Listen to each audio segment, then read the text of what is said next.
안녕하세요, 헥슬톡입니다. 새해가 지나고 2월이 찾아왔습니다. 어느덧 언디셈버도 새 시즌을 시작한 지 한 달이라는 시간이 다 되어가네요. 이번 시즌은 업적 전수를 통해 평소에 공짜로 할 수 없었던 매우 강한 유물들을 2개 사용할 뿐 아니라 이벤트를 통해서도 고대, 신성 관련 에센스 수급과 분해 상점의 개선을 통해 확실하게 시즌에서도 이제 캐릭터의 성장을 짧은 시간 내에 도달할 수 있게 바뀐 느낌을 받았습니다.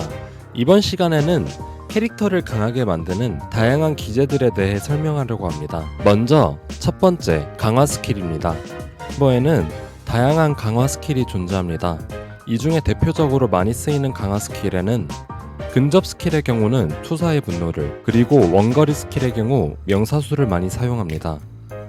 이런 강화 스킬은 순간적으로 플레이어의 딜을 압도적으로 올려주며 챔피언이나 매핑의 마지막 보스 등 순간적으로 딜을 올려서 빠른 시간 내에 처치해야 하는 목표를 가지고 있을 때, 혹은 허수아비를 통해 높은 랭킹에 들고 싶은 경우 필수 불가결한 스킬입니다.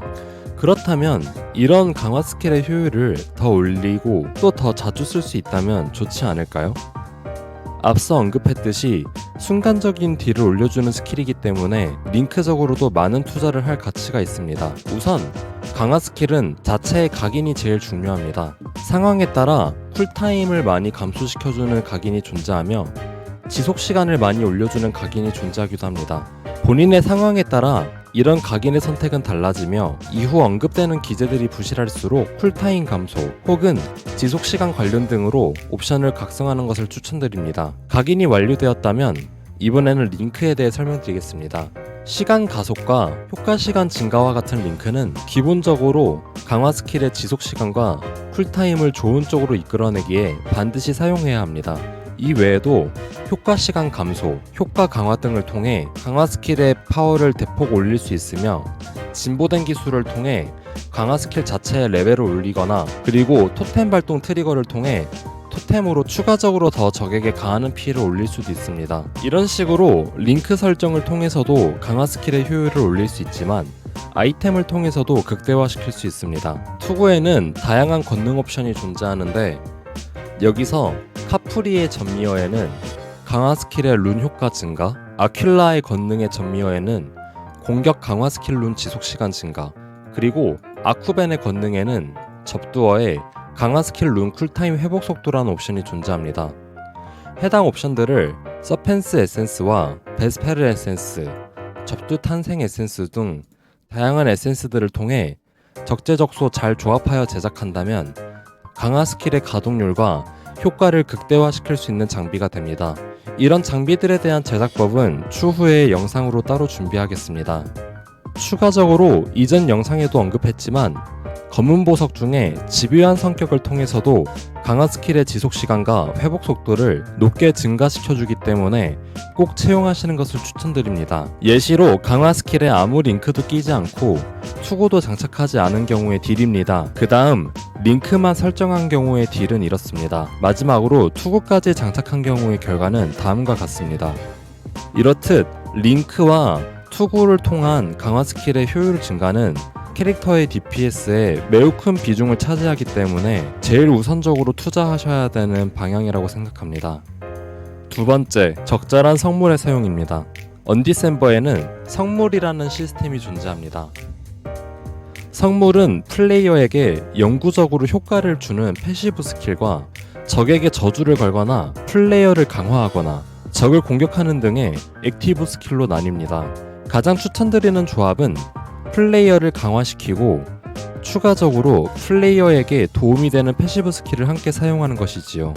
예를 들어 지금 제가 플레이하고 있는 빌드의 경우 물리 빌드입니다. 물리 빌드는 출혈을 쉽게 걸 수 있기 때문에 스피카의 화신에서 분쇄라는 옵션을 통해 적에게 가하는 피해를 증폭시키거나, 혹은 카스토로의 화신을 통해 신경자극 버프를 통해 플레이어의 물리 피해를 증폭시킬 수 있죠. 또한 스피카의 패시브 스킬로는 물리 피해 플랫과 이중 극대화 확률을 제공하는 패시브 스킬들을 채택하는 등 상황에 따라 적재적소 좋은 방향으로 캐릭터의 강함을 이끌어낼 수 있습니다. 적절하게 성물을 사용할 때의 딜과 사용하지 않았을 때의 딜 차이의 예시는 다음과 같습니다. 눈으로도 확인될 수 있는 딜 차이로 성물 또한 캐릭터의 딜에 매우 큰 기여를 하고 있는 것을 확인할 수 있었습니다. 두 번째는 일명 내실이라고 불리는 아이템 도감 내에서 점수를 쌓는 것입니다. 아이템 도감은 유물 도감과 룬 도감으로 나뉩니다. 지금 제가 언급드리려는 부분은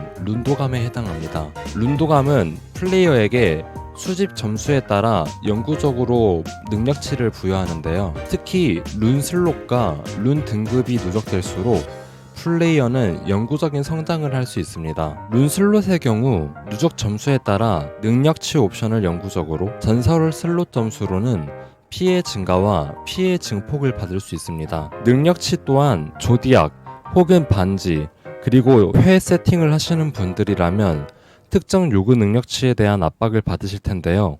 이러한 점에서 어느 정도 완화를 해주는 방법 중 하나이니 참고하시면 좋을 듯 합니다. 룬 슬롯의 경우 사용하지 않는 룬을 육각 에센스 또는 룬 탄생 에센스를 통해 6슬롯을 만든 후 도감에 등록하시면 되며, 룬 등급의 경우 직접 제작하거나 아니면 적을 처치하여 획득하거나 경매장에서 구매한 전설 에센스를 룬에 사용하여서 도감에 등록하시면 됩니다. 마지막으로 적재적소의 부적 슬롯 강화입니다. 이전에 부적에 대해 영상을 올렸지만 추가적으로 설명드려야 하는 부분이 있습니다. 바로 부적 슬롯 강화인데요. 부적 슬롯 강화를 통해 적재적소 잘 사용하신다면 부적의 성능을 극한으로 끌어올릴 수 있으며 캐릭터의 강함에도 매우 큰 기여를 하게 됩니다. 특히 축복 효과를 강화하여서 받고 있는 부적의 축복을 극대화할 수 있으며 슬롯 전체 적용을 통해 모든 부적의 효과를 증가시키는 등 여러 의미로 매우 강한 성장 수단이기 때문에 본인에게 유효한 슬롯 강화는 꼭 10레벨을 하시는 것을 권장합니다. 이러한 부적 슬롯셋은 다양한 종류가 있습니다. 예를 들어 사용하고 있는 부적이 치명타 관련된 옵션이 많다면 치명타 전체 옵션을 올려주는 부적 강화를 통해서 해당 부적 슬롯의 효율을 올릴 수 있겠죠. 또 다른 예로는 모든 부적이 7티어로 존재한다면 7티어 이하 접도 옵션과 전미 옵션을 올려주는 부적 슬롯 강화를 통해 해당 부적을 강화할 수 있습니다. 예시로 부적 슬롯 강화를 모두 해제했을 때와 모두 활성화했을 때의 딜 차이는 다음과 같습니다. 오늘은 캐릭터를 강하게 만드는 다양한 기제들에 대해 알아보았습니다. 시즌이 진행될수록 플레이어의 성장에 많은 한계를 느끼시는 분들이 계실 수도 있다고 생각합니다. 만일 오늘 다룬 내용들을 통해서 본인이 기존에 몰랐던 정보들이 있었다면 해당 정보들을 통해 플레이어의 성장의 한계를 조금이나마 더 극복하는 기회가 되었으면 합니다. 오늘도 유익한 영상이 되었다면 구독과 좋아요를 눌러주시면 저에게 큰 힘이 됩니다. 시청해주셔서 감사합니다.